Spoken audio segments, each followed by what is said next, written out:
Hello సభాధ్యక్షులు సోదరులు స్థానిక శాసనసభ్యులు మురళీ నాయక్ గారికి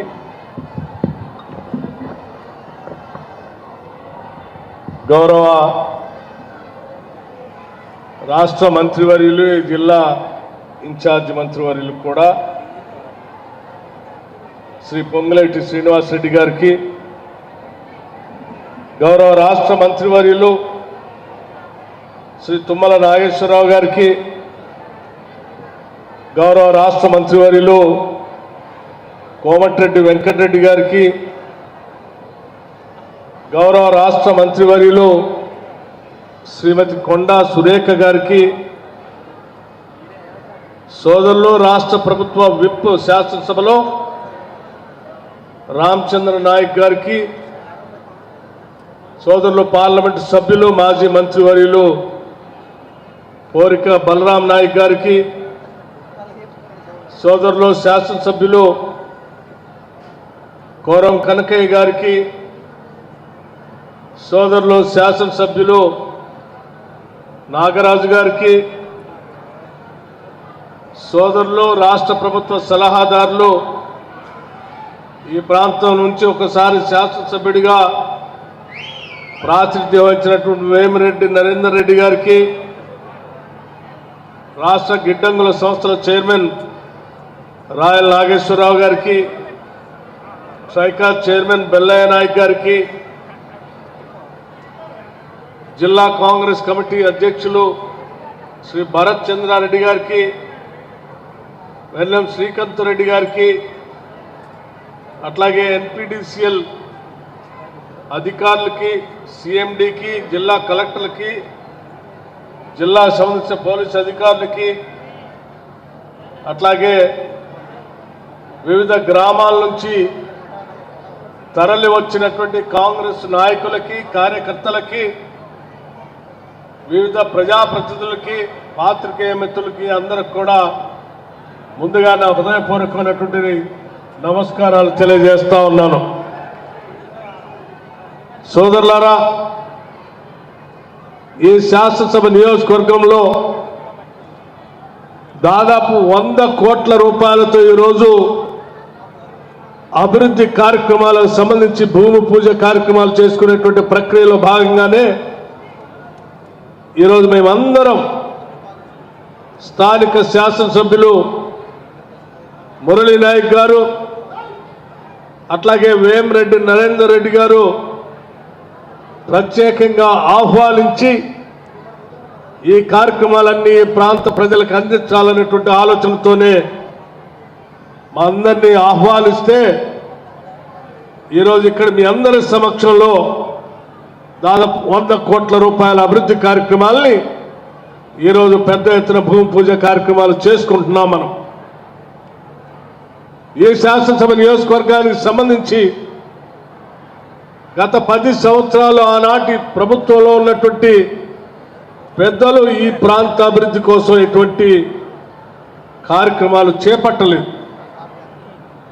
కానీ మీ అందరి ఆశీస్సులతో ఇందిరమ్మ రాజ్యం రావాలని ఆలోచన చేసి ఆశీర్వదించి శాసనసభ పంపించినటువంటి మురళీ నాయక్ గారు ఈ రాష్ట్ర ప్రభుత్వం, ఈ రాష్ట్ర ముఖ్యమంత్రి రేవంత్ రెడ్డి గారి నాయకత్వంలో ఉన్నటువంటి ఈ కేబినెట్ సహచరుల సభ్యులందరితో మాట్లాడి ఈ ప్రాంత అభివృద్ధి కోసం పెద్ద ఎత్తున నిధులు తీసుకొని వచ్చి ప్రజా సంక్షేమం కోసం కట్టుబడి పనిచేస్తున్నాడు అని చెప్పటానికి ఇంతకంటే పెద్ద ఉదాహరణ లేదు. కేవలం ఒక్కరోజే 100 కోట్ల రూపాయల అభివృద్ధి కార్యక్రమాలను భూమి పూజ చేయటం అనేది ఈ శాసనసభ నియోజకవర్గానికి సంబంధించినంత వరకు అత్యంత ముఖ్యమైనటువంటి కార్యక్రమం. మిత్రులారా, ఈ శాసనసభ నియోజకవర్గం గిరిజన పెద్ద ఎత్తున ఉన్నటువంటి శాసనసభ నియోజకవర్గం. ఇక్కడ ఉన్నటువంటి గిరిజనులు ఇందిరమ్మ రాజ్యం వస్తే పెద్ద ఎత్తున అభివృద్ధి కార్యక్రమాలు సంక్షేమాలు వస్తాయని, ఇందిరమ్మ రాజ్యం ఉంటేనే మేము సుఖంగా ఉంటామని ఆలోచన చేసి ప్రభుత్వానికి ఓట్లేసి దీవించి పంపించారు. పంపించినటువంటి ప్రభుత్వం ఈరోజు మీ అందరి కళలు నిజం చేయటం కోసం ఇక్కడే వేదిక మీద ఉన్నటువంటి మంత్రివర్గ సహచర సభ్యులందరూ పెద్ద ఎత్తున నిధులు కేటాయించి ఈ ప్రాంత అభివృద్ధి కోసం, ఈ రాష్ట్ర అభివృద్ధి కోసం పనిచేస్తూ ఉన్నారు. ఉదాహరణకి ఈ శాసనసభ నియోజకవర్గంలో ఉన్నటువంటి గిరిజన రైతాంగ సోదరులకు కానీ, లేకపోతే ఇతరత్ర రైతాంగ సోదరులకు కానీ చెప్పిన మాట ప్రకారం అధికారంలోకి రాగానే రుణమాఫీ చేస్తామని చెప్పి కేవలం 3 నెలల్లో 21,000 కోట్ల రూపాయల్ని రైతాంగ సోదరుల కోసం రుణమాఫీ చేసి ఈ ప్రభుత్వం మీకోసం చేసిందని చెప్పడానికి కూడా సంతోషిస్తా ఉన్నాను. అట్లాగే రైతు భరోసా వ్యవసాయ శాఖ మంత్రి గారు ఎప్పుడు రైతులకు అవసరం వచ్చినా ఆ అవసరాలను తీర్చడం కోసం అది విత్తనాలు కావచ్చు, ఎరువులు కావచ్చు, కరెంటు కావచ్చు, అవసరమైతే వాళ్ళు పండించుకోవడానికి కావాల్సినటువంటి పెట్టుబడి కోసం కరెక్ట్గా టైంలీ అందించాలనేటువంటి ఆలోచనతో ఋతుపవనాలు మొదలు కాగానే 16వ తారీఖు నాడు మొదలుపెట్టి కేవలం 9 రోజుల్లో 9,000 కోట్ల రూపాయలు రైతుల అకౌంట్లో రైతు భరోసా పేరు మీద చేసి చూపించాం. ఇది రైతాంగ సోదరుల కోసం చేసినటువంటి కార్యక్రమం. వాటితో పాటు ఇన్సూరెన్స్ చేపిస్తా ఉన్నారు. వాటితో పాటు రాష్ట్ర వ్యాప్తంగా ఉన్నటువంటి రైతాంగ సోదరుల కోసం వ్యవసాయ పంపు సెట్లు 29 లక్షల వ్యవసాయ పంపు సెట్లు ఉంటే ఆ వ్యవసాయ పంపు సెట్లు కట్టాల్సినటువంటి కరెంటు బిల్లుని రాష్ట్ర ప్రభుత్వం నేరుగా విద్యుత్ శాఖకి 12,500 కోట్ల రూపాయల్ని మీ అందరి తరఫున ఈ రాష్ట్ర ప్రభుత్వం వ్యవసాయ శాఖకి నుంచి అటు విద్యుత్ శాఖకి డబ్బులు కడతా ఉంది. అంతేకాదు పేదవాళ్ళు నివాసం ఉంటున్నటువంటి గ్రామీణ ప్రాంతాల్లోనే కాకుండా యావత్ రాష్ట్ర వ్యాప్తంగా 200 యూనిట్ల వరకు ఉచిత కరెంటు ఇవ్వాలనేటువంటి ఆలోచన ఆనాడు చెప్పినట్టుగా మన ప్రభుత్వం రాగానే ఈరోజు రాష్ట్ర వ్యాప్తంగా 200 యూనిట్ల వరకు ఉచితంగా ప్రతి గృహ యజమాని వాడుకోవటానికి రాష్ట్ర ప్రభుత్వం 51 లక్షల మందికి ఈరోజు రాష్ట్ర వ్యాప్తంగా ఉచితంగా కరెంట్ ఇస్తా ఉన్నాం. మరి ఉచితంగా కరెంట్ ఇస్తూనే మరొక విషయ కార్యక్రమాన్ని కూడా చేపట్టాం. రాష్ట్ర వ్యాప్తంగా ఉన్నటువంటి గిరిజన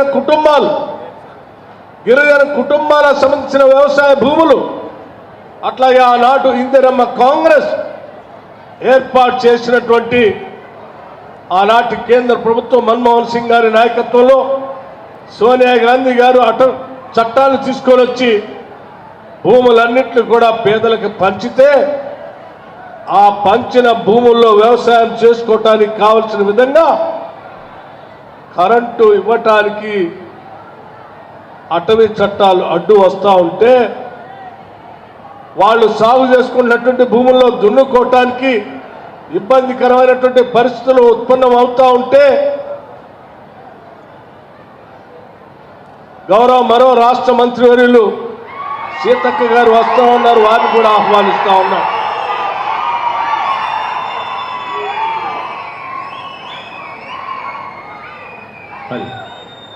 అటవీ హక్కుల ద్వారా పొందినటువంటి భూముల్లో మీరు వ్యవసాయం చేసుకోవటానికి కావలసిన కరెంటుని అందించడానికి ఇందిరా సౌర గిరి జల వికాసమని రాష్ట్ర ముఖ్యమంత్రి రేవంత్ రెడ్డి గారు నల్లమల డిక్లరేషన్ మహబూబ్నగర్ జిల్లా ఉమ్మడి జిల్లాలో నల్లమల ప్రాంతంలో అచ్చంపేట శాసనసభ నియోజకవర్గంలో దాదాపు 12,600 కోట్ల రూపాయలతో గిరిజన కుటుంబాల కోసం వ్యవసాయం చేసుకోవడానికి ఇందిరా సౌర గిరి జల వికాసాన్ని ఈరోజు పథకాన్ని ప్రవేశపెట్టి ముందుకు పోతా ఉన్నాం. ఇక్కడ ఈ శాసనసభ నియోజకవర్గంలో ఉన్నటువంటి గిరిజన రైతాంగ సోదరులకు కూడా రాష్ట్ర ప్రభుత్వం తరఫు నుంచి మీ శాసనసభ్యుడి ద్వారా మీ అందరికీ హామీ ఇస్తా ఉన్నాం. ఈ శాసనసభ నియోజకవర్గంలో కూడా ఎవరైనా పోడు భూముల చేత పట్టాలు పొందినటువంటి భూములకి సౌర జల వికాసం ద్వారా అభివృద్ధి చేసుకోవాలనుకుంటే వాళ్ళు పెద్ద ఎత్తున నివాసం ఉంటున్నటువంటి ఈ శాసనసభ నియోజకవర్గ ప్రజానికానికి ఒక శుభ మనకి కావాల్సినటువంటి కార్యక్రమాలను కూడా మీ దృష్టికి తీసుకొని రాదలుచుకున్నారు. మహిళలందరూ పెద్ద ఎత్తున డ్వాక్రా సంఘాల్లో ఉన్నారు. ఇక్కడ ఈ డ్వాక్రా సంఘాల్లో ఉన్నటువంటి మహిళలందరికీ ఆనాటి ప్రభుత్వం వడ్డీ లేని రుణాల్ని పూర్తిగా ఎత్తేసింది. మన ప్రభుత్వం రాగానే రాష్ట్ర వ్యాప్తంగా ఉన్నటువంటి మహిళలందరికీ కూడా సంవత్సరానికి 50,000 కోట్ల రూపాయలు లక్ష్యంగా పెట్టుకొని ఇప్పటికే 20,000 కోట్ల రూపాయల్ని పూర్తి చేశాం. 5 సంవత్సరాల్లో 1,00,000 కోట్ల రూపాయల్ని పూర్తి చేయాలనేటువంటి లక్ష్యంతో ఈరోజు ముందుకు పోతా ఉన్నాం. రాష్ట్ర వ్యాప్తంగా ఉన్నటువంటి మహిళలందరికీ నేను ఒకటే విజ్ఞప్తి చేస్తా ఉన్నా, డ్వాక్రా సంఘాల ద్వారా పొందుకునేటువంటి ఈ రుణాలని పెద్ద ఎత్తున మీరు వాడుకొని రాష్ట్ర ప్రభుత్వం చూపించేటువంటి అభివృద్ధి కార్యక్రమాల్లో పెట్టుబడులు పెట్టి వ్యాపారవేత్తలుగా మారాలని మీ అందరికీ నేను విజ్ఞప్తి చేస్తూ, రేపు రాబోయే రోజుల్లో ఒక వారం తర్వాత రాష్ట్ర వ్యాప్తంగా ఉన్నటువంటి అన్ని శాసనసభ నియోజకవర్గాల్లో 12వ తారీఖు నుంచి 18, 20 తారీఖు మధ్యలో పెద్ద ఎత్తున డ్వాక్రా సంఘాలకి వడ్డీ లేని రుణాల పంపిణీ చేసే కార్యక్రమాన్ని పార్టీ శాసనసభ నియోజకవర్గంలో చేపట్టబోతున్నామని కూడా మీ అందరికీ విజ్ఞప్తి చేస్తా ఉన్నాం. అట్లాగే పేద బిడ్డలు చదువుకోవటానికి ఈ రాష్ట్ర ప్రభుత్వం young India integrated residential schools అని చెప్పి 25 ఎకరాలకి తగ్గకుండా 200 కోట్ల రూపాయలతో ప్రతి శాసనసభ నియోజకవర్గంలో పేద బడుగు బలహీన వర్గాలే కాకుండా ఓసీ కుటుంబాలకు సంబంధించిన పిల్లలు కూడా చదువుకోవటానికి పనికి వచ్చే విధంగా ప్రభుత్వ పరంగా ఈ పాఠశాలను నిర్మిస్తున్నాం. ఈ పాఠశాలలో అందరికి కూడా ఉచితంగానే ప్రవేశాలు ఉంటాయి. అందరికీ ఇంగ్లీష్ మీడియం కూడా ఇందులో విద్యాబోధన ఉంటుంది. అట్లాగే ఇందిరమ్మ ఆత్మీయ భరోసా, చాలా మంది భూమి లేని కుటుంబాలు ఉన్నారు. ప్రతి కుటుంబానికి కూడా సంవత్సరానికి 12,000 రూపాయల లెక్క ఇందిరమ్మ ఆత్మీయ భరోసా ఇచ్చేటువంటి కార్యక్రమాన్ని కూడా మన ప్రభుత్వం, పేదల ప్రభుత్వం, ప్రజాప్రభుత్వం తీసుకొని ముందుకు పోతుందని మీ అందరికీ సవినయంగా మనవి చేస్తా ఉన్నాను. మిత్రులారా, ఈ సంక్షేమ కార్యక్రమాలన్నింటినీ కూడా నేను ఎందుకు మీ దృష్టికి తీసుకొని వచ్చానంటే, ఒక పెద్ద మనిషి ఈరోజు హైదరాబాద్ నగరంలో ఆ ప్రెస్ క్లబ్కి వచ్చాడట. నేను ముఖ్యమంత్రి గారు మన సభలో మాట్లాడుతూ, సంవత్సరాల కాలంగా ఈ రాష్ట్ర ప్రభుత్వం దాదాపు 1,00,000 కోట్ల పైబడి ప్రజా సంక్షేమం కోసం, సంక్షేమ కార్యక్రమాల కోసం ఖర్చు పెట్టిందని లెక్కలతో సహా చెప్తే వాటిని జీర్ణించుకోలేనటువంటి టీఆర్ఎస్ పార్టీకి సంబంధించిన నాయకత్వం అవాకులు చవాకులు పేలతా ఉంటే ముఖ్యమంత్రి గారు సాక్షాత్తు ఒక పిలుపిచ్చారు. అయ్యా, నీకు నిజంగా ప్రజల పట్ల ఏమాత్రం బాధ్యత ఉన్నా, ప్రజల పట్ల ఏమాత్రం నిబద్ధత ఉన్నా, మీరు 10 సంవత్సరాలు పాలించామని చెప్తా ఉన్నారు, మేమేదో బాగా చేయలేదని చెప్తా ఉన్నాం. సరే రండి, శాసనసభకి రండి, మీరు లెక్కలు తీసుకొని రండి, నేను లెక్కలు తీసుకొని వస్తాం, మనం చర్చిద్దాం, ప్రజలకు తెలియజెప్దాం, ఎవరిది కరెక్టో ఎవరిది అబద్ధమో శాసనసభలోనే తేల్చుకుందాం రండి అని అంటే, ఆ సవాల్ని స్వీకరించాల్సిన కేసీఆర్ గారు స్వీకరించకుండా ఇంకో ఆయన బయలుదేరింది. నేను వస్తానని ఆ ప్రెస్ క్లబ్కి వచ్చింది. ముఖ్యమంత్రి గారు చెప్పింది ఏంది, మీకు అర్థమైంది ఏంది? ముఖ్యమంత్రి గారేమో ఆనాటి మాజీ ముఖ్యమంత్రి గారిని శాసనసభకు రండి అని సవాల్ ఇస్తే, ఆయన్ని మీరేమో శాసనసభకు రానియకుండా మేమున్నాంలే అని అక్కడికి ప్రెస్ క్లబ్కి వచ్చి నేను సవాల్ స్వీకరిస్తున్నాను, వెయిట్ చేస్తున్నాను అంటే, ఈ రాష్ట్ర ముఖ్యమంత్రి ప్రెస్ క్లబ్లోకి వచ్చి సవాలు విసిరేటటువంటి పెద్ద మనిషి రాకుండా ఎవరు పడితే వాళ్ళు వచ్చి మీరు రండి చర్చిద్దామంటే ఎస్, ముఖ్యమంత్రి గారు స్పష్టంగా చెప్పారు. నిజంగా మీకు సవాలు స్వీకరించాలని ఆలోచన కానీ లేకపోతే మీరు చెప్పింది నిజమని మీరు నమ్ముతా ఉంటే శాసనసభకు రండి, మేము లెక్కలతో సహా ఈ ముఖ్యమంత్రి రాష్ట్ర ప్రభుత్వం నిరూపించడానికి సిద్ధంగా ఉందని చాలా స్పష్టంగా ఈ సభ నుంచి రాష్ట్ర ప్రజలందరికీ తెలియజెప్పే కాదు, ఆ టీఆర్ఎస్ నాయకత్వానికి కూడా చెప్తాను. ఆయన మాట్లాడుతూ ఉన్నాడు. ఇప్పుడే నేను కొన్ని చూశాను. కాంగ్రెస్ వస్తే రైతులు అన్యాయం చేసిందని మాట్లాడుతూ ఉన్నాడు. ఏమయ్యా, ఈ రాష్ట్రంలో ఉన్న రైతులందరికీ కేవలం 9 రోజుల్లో 9,000 కోట్ల రూపాయలు వేయటం అన్యాయం చేయటమా అని నేను అడుగుతా ఉన్నా. మీరు 1,00,000 రూపాయలు రుణమాఫీ చేస్తా అని మొదటి దఫా కానీ రెండో దఫా కానీ ఏమీ చేయకుండా ఎత్తేసి చేస్తే కూడా ఒకసారి 4 దఫాలుగా 25 వేస్తే మీరు వేసింది వడ్డీకే సరిపోయింది, అసలు తీరలేదు. ఆ 1,00,000 అట్లాగే ఉండిపోయింది. 1,00,000 రూపాయలు కూడా రుణమాఫీ చేయలేనటువంటి మీరు మేము రాగానే 2,00,000 రూపాయలు రుణమాఫీ కేవలం 3 నెలల్లో రైతుల అకౌంట్లో వేయటం అన్యాయమా? రైతులు పండించిన పంట మద్దతు ధర ఇవ్వటమే కాదు, వరి ధాన్యం పండిస్తే ఆ పండించిన సన్న ఒడ్లకి క్వింటాకి 500 రూపాయలు అదనంగా బోనస్ ఇవ్వటం అన్యాయమా అని నేను అడుగుతా ఉన్నా. ఈ రాష్ట్రంలో ఉన్న 29 లక్షల మంది వ్యవసాయ పంప్ సెట్లకి ఉచితంగా కరెంటునిస్తూ 1 నిమిషం కూడా కరెంటు కట్టు కాకుండా కరెంటు ఇవ్వటం పొరపాట? రైతులందరికీ ఇన్సూరెన్స్ చేయటం పొరపాట?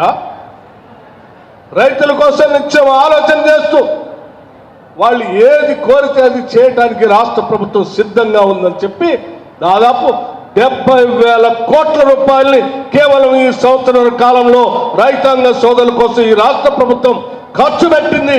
ఇది నేరుగా రాష్ట్ర ప్రభుత్వ బ్యాంక్ అకౌంట్ నుంచి వారి అకౌంట్లోకి వెళ్ళింది. ఇది తప్ప? ఆయన ఇంకో మాట మాట్లాడతాడు. కరెంట్ అట కట్ అవుతుందట, ట్రాన్స్ఫార్మర్ కాలిపోతా ఉన్నాయట. నోరు ఉంది కదని ఏది పడితే అది మాట్లాడితే ఎట్లా? మీ ప్రభుత్వ హయాంలో మీరు ఇచ్చినటువంటి కరెంట్ ఎంత? మేము వచ్చిన తర్వాత పెరిగిన డిమాండ్ కూడా దృష్టిలో పెట్టుకొని 17,162 మెగావాట్, దాదాపు 2,000 మెగావాట్లు పైబడి ఈ రాష్ట్రంలో డిమాండ్ పెరిగితే కూడా ఒక్క దగ్గర కూడా కరెంటు కట్టు కాకుండా నిత్యం 24 గంటలు కరెంట్ ఇస్తూ చివరికి ఉచిత కరెంటు కూడా 200 యూనిట్లు పేదవాళ్ళకి ఇస్తూ ముందుకు పోతా ఉన్నాం. ఇది తప్ప? ముఖ్యమంత్రి గారట ఏది పడితే అది మాట్లాడతారు, వేషన్ల గురించి తెలియదని మాట్లాడుతున్నారు.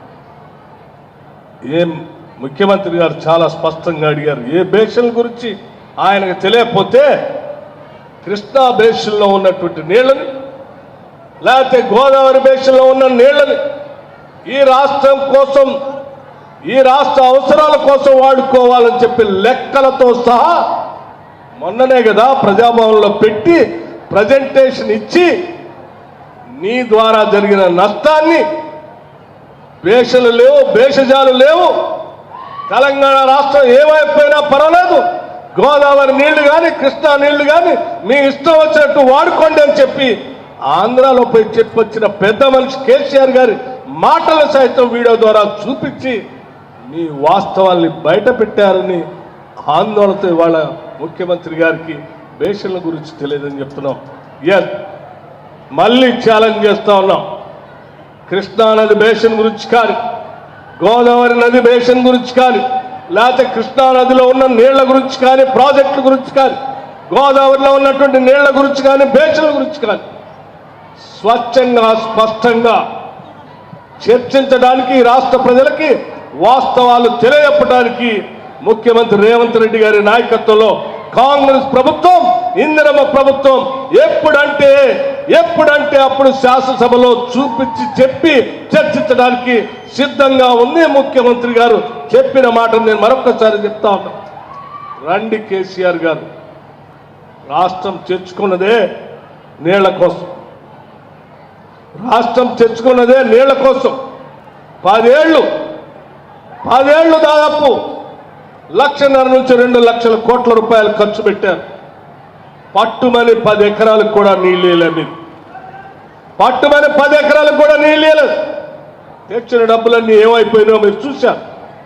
వాస్తవాలన్నీ ఈరోజు బయటకు వస్తూ ఉన్నాయి. ఆ వాస్తవాలను కప్పిపుచ్చుకోవడం కోసం అడ్డగోలు మాట్లాడేటువంటి మాటలు బంద్ చేయాలని చెప్పి నేను కేటీఆర్ గారికి చెప్తా ఉన్నా. మీరు ఇలాగే తప్పుడు మాట్లాడుతూ పోతూ ఉంటే మొన్న పార్లమెంట్ ఎన్నికల్లో 0 వచ్చారు, చూశారు కదా. భవిష్యత్తులో స్థానిక సంస్థల ఎన్నికల్లో కానీ, లేకపోతే భవిష్యత్తులో జరిగేటువంటి శాసనసభ ఎన్నికల్లో కానీ కనీసం డిపాజిట్ కూడా రాదు మీకు.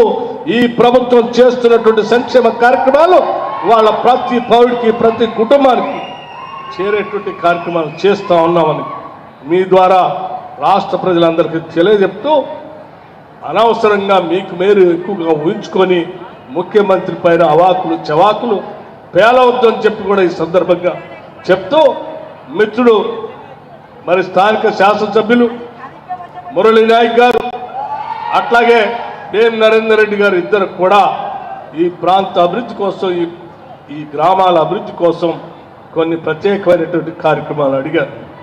అందులో భాగంగా మున్సిపాలిటీకి సంబంధించి, మహబూబాబాద్ మున్సిపాలిటీకి సంబంధించి 1,00,000 మంది జనాభా, 1,25,000 మంది జనాభా ఉన్నటువంటి ఈ మున్సిపాలిటీలో ఉన్నటువంటి సమస్య పైన వేలాడుతున్నటువంటి కరెంటు లైన్లు, మిగతా గ్రామాల్లో వేలాడుతున్నటువంటి కరెంటు లైన్లు, అదనంగా కావాల్సిన పోల్స్ గురించి అడిగారు. స్పష్టంగా చెప్పమన్నారు. తప్పనిసరిగా మీ అందరికీ నేను మాటిస్తా ఉన్నాను. దీని మీద ఎగ్జామిన్ చేసి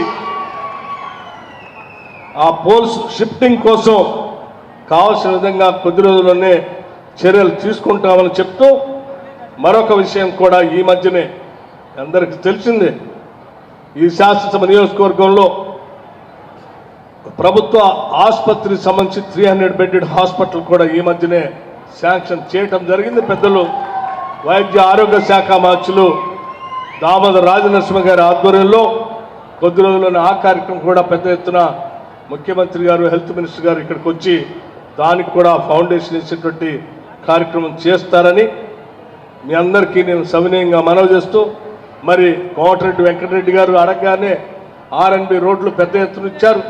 ఇవ్వటమే కాకుండా భవిష్యత్తులో ఇచ్చే రోడ్లకు కూడా ఇంకా పెద్ద ఎత్తున చేపడతా అని చెప్తున్నారు. రాష్ట్ర వ్యాప్తంగా 10 సంవత్సరాలు ఎక్కడ రోడ్లు చేయలేదు.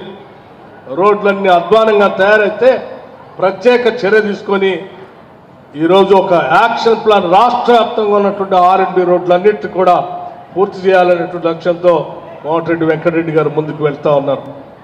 అట్లాగే రెవెన్యూ శాఖ మంత్రి గారు, మీ అందరూ తెలిసిందే, ధరణి ఎంత పెద్ద ఎత్తున నష్టపోయామో ఆ ధరణిని బంగాళాఖాతంలో వేస్తామని చెప్పినట్టుగానే వారు బంగాళాఖాతంలో వేయటమే కాదు, భూభారత చట్టాన్ని తీసుకొని వచ్చి పెద్ద ఎత్తున వాళ్ళ రైతాంగ సోదరులందరికీ మేలు చేసేటువంటి కార్యక్రమంతో పాటు ఇందిరమ్మ ఇళ్ళు పేదవాళ్ళు 5 లక్షల రూపాయలు ఒక్కొక్క ఇంటికి 5 లక్షల రూపాయలు. ఈ శాసనసభ నియోజకవర్గంలో 3,500 ఇళ్ళు శాంక్షన్ చేసి ఈరోజు ఇందిరమ్మ ఇళ్ళు ముందుకు పోతా ఉన్నా. ఇది రెవెన్యూ గృహ శాఖ మంత్రులు వారు పెద్ద ఎత్తున రాష్ట్ర వ్యాప్తంగా చేస్తూ ఉన్నారు. అట్లాగే తుమ్మల నాగేశ్వరరావు గారు నిత్యం వ్యవసాయం గురించి, రైతుల గురించి, లేకపోతే పండించిన పంట గురించి, దానికి కావాల్సిన ఖర్చుల గురించి ఆలోచన చేస్తూ పెద్ద ఎత్తున ఈరోజు రైతు రుణమాఫీ కానీ, రైతు భరోసా కానీ కార్యక్రమం చేపట్టారు. బయారం పెద్ద చెరువుకి గోదావరి నీళ్లు తేవాలని, తులారాం ప్రాజెక్టు అభివృద్ధి చేయాలని, దీనికి సంబంధించిన కార్యక్రమాలు చేపట్టాలని, అట్లాగే బిఎన్ గుప్తా సాధించినటువంటి ప్రాజెక్ట్ కావాలని, జేఎన్టీకి సంబంధించినటువంటి స్టాఫ్ కూడా పెద్ద ఎత్తున శాంక్షన్ చేయాలని చెప్పి వారిద్దరూ, వారితో పాటు స్థానిక పార్లమెంట్ సభ్యులు బలరాం నాయక్ గారు కూడా దృష్టికి తీసుకొని వస్తున్నారు. తప్పనిసరిగా వీటన్నిటిని కూడా పరిశీలన చేయటమే కాదు, శాంక్షన్ చేసి కూడా ఈ నియోజకవర్గ అభివృద్ధి కోసం ఇందిరమ్మ ప్రభుత్వం కట్టుబడి ఉంటుందని చెప్పి మీ అందరికీ నేను సవినయంగా మనవి చేస్తూ ఒక్క విషయం మాత్రం చాలా స్పష్టంగా చెప్పదలుచుకున్నాను. రేపు జరగబోయేటువంటి స్థానిక సంస్థల ఎన్నికల్లో ప్రతి ఇంటికి వస్తున్నటువంటి సన్నబియ్యాన్ని దృష్టిలో పెట్టుకొని, కరెంటును దృష్టిలో పెట్టుకొని, రుణమాఫీని దృష్టి పెట్టుకొని, రైతు భరోసాను దృష్టి పెట్టుకొని, ఉచిత కరెంటును దృష్టిలో పెట్టుకొని, పిల్లల రెసిడెన్షియల్ పాఠశాలను దృష్టిలో పెట్టుకొని, అన్ని సంక్షేమ కార్యక్రమాలు, మహిళలకు సంబంధించిన వడ్డీ లేని రుణాలను దృష్టిలో పెట్టుకొని వీటన్నిటిని ప్రతి ఇంటికి చేర్చే క్రమంలో భాగంగా ప్రతి గ్రామంలో ఉన్నటువంటి ప్రతి నాయకుడు ఇంటింటికి వెళ్ళి చెప్పి స్థానిక సంస్థల ఎన్నికల్లో మన ప్రభుత్వాన్ని అత్యధిక మెజార్టీతో గెలిపించుకొని ఇంకా అభివృద్ధి కార్యక్రమాలన్నీ చేసుకుందామని చెప్పి మీ అందరికీ నేను సవినయంగా మనవి చేస్తూ ఉంటాను. జై హింద్. ధన్యవాదాలు సార్. ఒకసారి చప్పట్లతో మనం డిప్యూటీ సీఎం గారికి హర్షం వ్యక్తం చేద్దాం.